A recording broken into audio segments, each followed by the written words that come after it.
De retour en compagnie de la sympathique Sophie Bouchard. Comment ça va aujourd'hui? Salut, ça va bien, toi? Yes, ça va très bien. Ça fait longtemps qu'on s'est vus, je m'ennuyais. Là, j'ai pris congé 3 semaines, hein? Ça n'a pas de bon sens. Non, j'ai pas pris congé, malheureusement, je ne pouvais pas être là.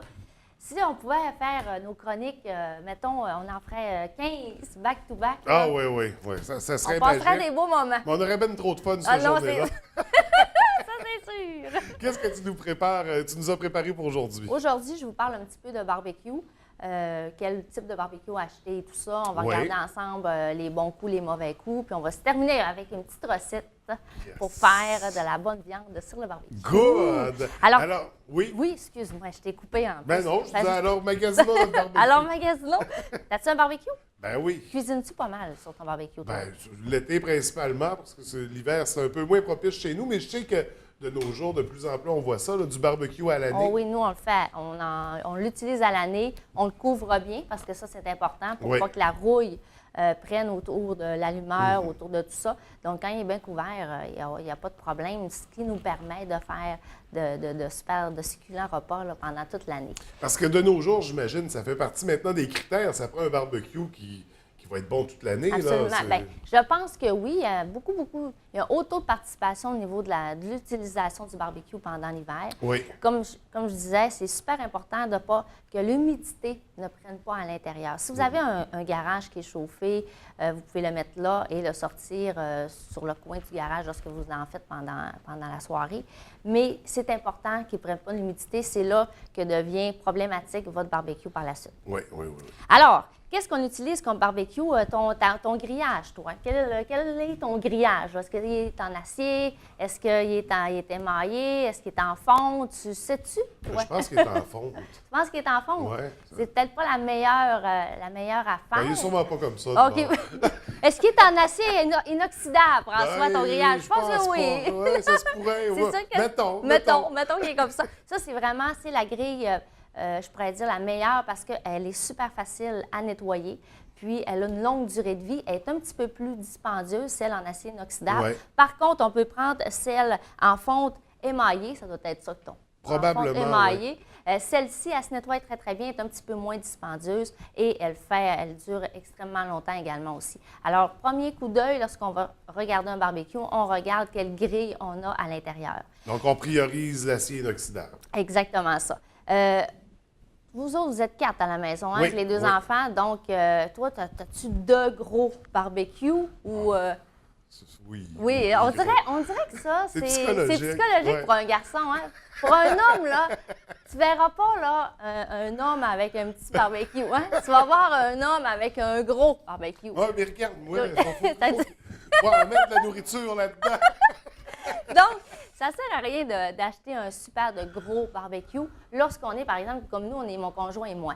Donc, d'avoir un très, très gros barbecue, ça ne nous sert pratiquement à rien, à moins que tu l'utilises dans la restauration, quoi que ce soit, ou que tu invites des gens quasiment toutes les fins de semaine, Oui. parce que ça dépense énormément de carburant. Donc, ça devient de plus en plus cher de l'utiliser parce que ce qu'il faut calculer, et c'est là que vient ma petite feuille, François, Yes! ceci est une portion, je pourrais dire l'espace requis pour une portion. Donc, c'est à peu près là, 19 cm par 19 cm. Donc, on calcule que lorsqu'on est deux, un barbecue d'à peu près cette grandeur-ci, au niveau du grillage, ça peut très, très, très C'est bien parfait. faire. Quand on est une famille, donc, on agrandit légèrement aussi, mais ça ne sert à rien, justement, d'aller dépenser des sommes pour avoir un très, très gros barbecue. Au niveau du brûleur, on connaît, est-ce que toi, tu as un barbecue ou est-ce que tu as également un brûleur pour saisir ta viande à côté et après ça, de le mettre dans ton barbecue? Non, Un genre j'ai de pas, truc comme ça. Non, j'ai pas. T'as pas ça? Non, pas du tout. Ça, est-ce que tu es un amateur de viande bleue? Est-ce que tu fais cuire beaucoup ton barbecue, ta viande ou pas? C'est bon quand il y a du sang. Bon, quand c'est exactement. saignant. Bien, ça, c'est un bon moyen, justement, lorsqu'on a un brûleur pour la saisie.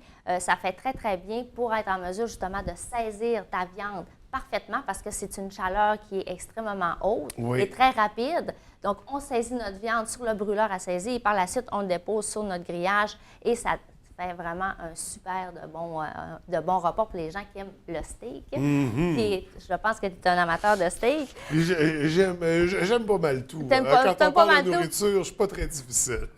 Lorsqu'on parle aussi de cuisson de viande, lorsqu'on a une viande qui est assez, je pourrais dire, assez grasse ou encore qu'on a un poisson, on ne veut pas que le gras tombe à l'intérieur et que ça fasse une flamme et tout ça. Un beau petit truc pour ça, on prend une petite assiette en aluminium, on met de l'eau dedans et on va le glisser en dessous du grillage avant d'ouvrir le barbecue. Par la suite, par-dessus les brûleurs. Par-dessus, exactement. Bien, on a une petite, c'est une assiette en aluminium, donc il n'y a pas de problème. Et là, le gras tombe directement dedans, donc on n'a pas la flamme qui s'en vient par-dessus notre viande. Ça fait super bien au niveau de ça. Est-ce qu'on cuit de façon directe ou de façon indirecte? Est-ce que tu sais la différence par rapport à ça? Non, pas du tout. Au niveau de la viande, c'est important de la cuire de façon directe pour avoir vraiment... Encore, on veut dire directement sur la grille, là. Directement sur la zone où chauffe, où il y a une chaleur. Donc, par exemple, si on a un barbecue comme celui-ci avec 2 brûleurs, on ouvre le brûleur et on saisit notre viande, ce qui va nous permettre de garder le jus à l'intérieur et d'avoir une viande plus tendre et moins cuite, par exemple.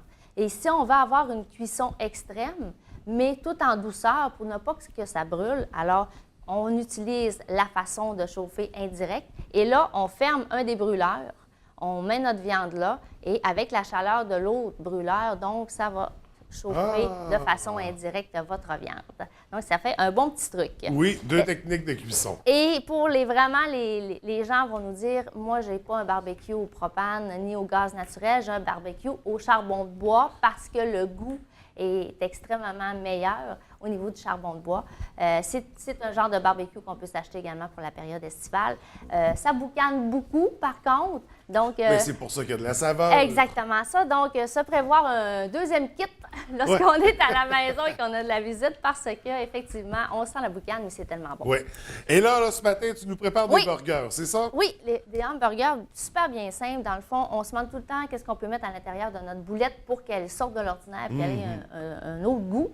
Et pour que notre boulette aussi demeure quand même très juteuse, là, pas sec lorsqu'on sort la boulette. Là. C'est le fun, là, quand exactement ça jute. Ça. Parce que le barbecue, on veut des grosses boulettes. Ben oui, on aime aussi, ça, des grosses boulettes. Les burgers là, qui se tiennent mal, on n'est pas ça. capable de prendre des croquets. C'est bon. Donc, ce matin, un truc super simple.